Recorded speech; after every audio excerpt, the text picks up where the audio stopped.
Come on, you can do it. No. Come on, open your face. If you met Icky today, you'd probably never guess that he was once a tiny little piglet lying alone in a cold barn, so small and weak that I honestly didn't think he was going to survive. Because the Icky you see now isn't afraid of much. When he was only 3 days old, he marched right up to my two big dogs, like he was saying, "Hey guys, we're friends now." Then he started walking straight toward these giant geese, even while they were puffing themselves up and hissing at him. But instead of backing away, Icky seemed to have only one thought: nope, we're going to be friends. This is happening. And what amazed me most was that just a few days earlier, Icky had been a completely different piglet.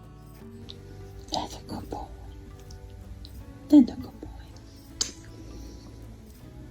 I had no idea I was going to find Icky that morning. When I walked into the barn, there he was, a tiny little piglet lying all by himself. He had been born about 3 weeks premature, much smaller than he should have been, and the hardest part was that his mother wanted nothing to do with him. I'm sorry to say that Ick's not doing great. Again, hanging in there and we're trying stuff, and keeping him comfortable. I looked at that tiny piglet and honestly thought his chances of surviving were almost non-existent. Icky was so weak, so small, and completely alone in a cold barn. But even though part of me thought there might be nothing I could do to save him, I just couldn't turn around and leave him there.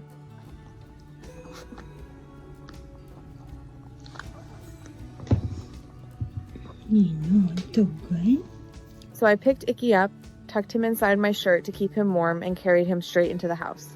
He was pressed against me, so tiny that he barely seemed to weigh anything at all. All I could do was hope that the warmth would give him a little more time.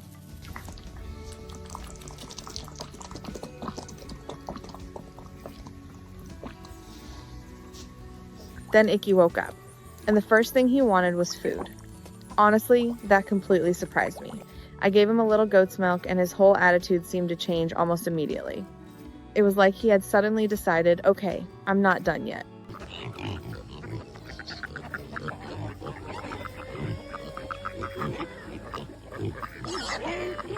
From that moment on, Icky's real personality started to come out. He became feisty, curious, and full of energy.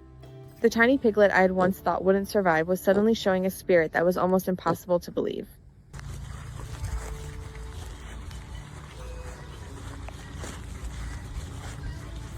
It didn't take Icky long to get comfortable around my two dogs.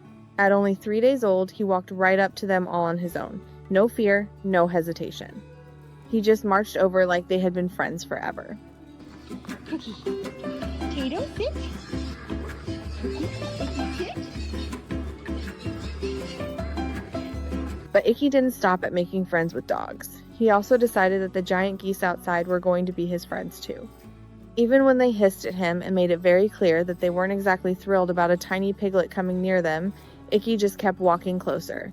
Watching him, I couldn't stop laughing. He was so small, but somehow he never seemed to believe that anything was too big for him to face.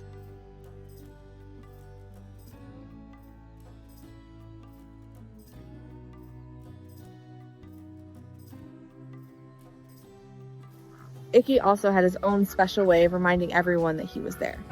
Sometimes he would come over and gently boot my leg with his little snout, again and again like he was saying, "Hey, stop working. It's my turn to get some attention." And honestly, most of the time I had no choice but to stop and pet him.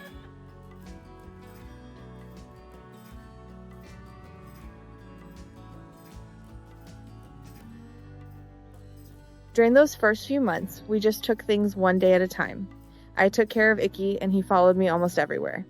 Whenever I went outside to do chores or take care of the other animals, Icky wanted to come along too. He became my tiny little sidekick, always showing up right beside me. Icky turns 8 weeks old today.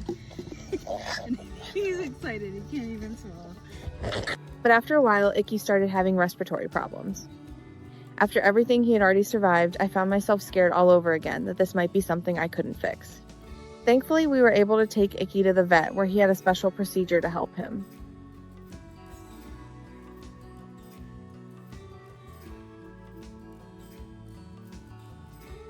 Once again, Icky proved that he wasn't the kind of little guy who gave up easily.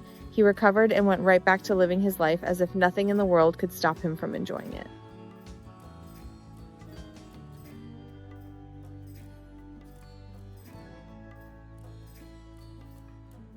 Then one night, something happened that made me feel both happy and a little sad at the same time. Icky decided he didn't want to sleep inside the house anymore. He wanted to go outside and sleep with the other pigs.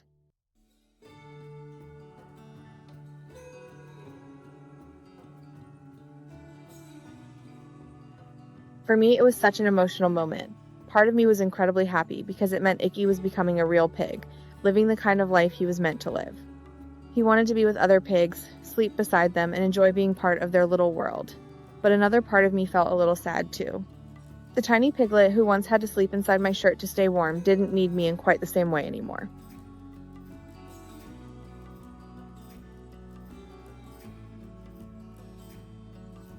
But our bond never disappeared.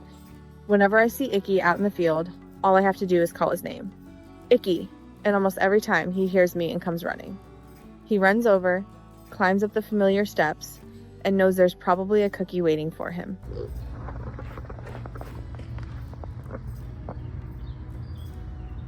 Are you helping? Maybe, in Icky's mind, I'll always be his mom, and honestly, that's kind of how I feel too. If someone had told me 2 years ago that the tiny premature piglet I found lying in that cold barn would survive for 2 months, I probably wouldn't have been sure I believed them. And if they told me he would make it to 2 years old, running happily through the field and making friends with dogs, geese, and other pigs, I definitely wouldn't have believed it. But Icky had been a fighter from the very beginning.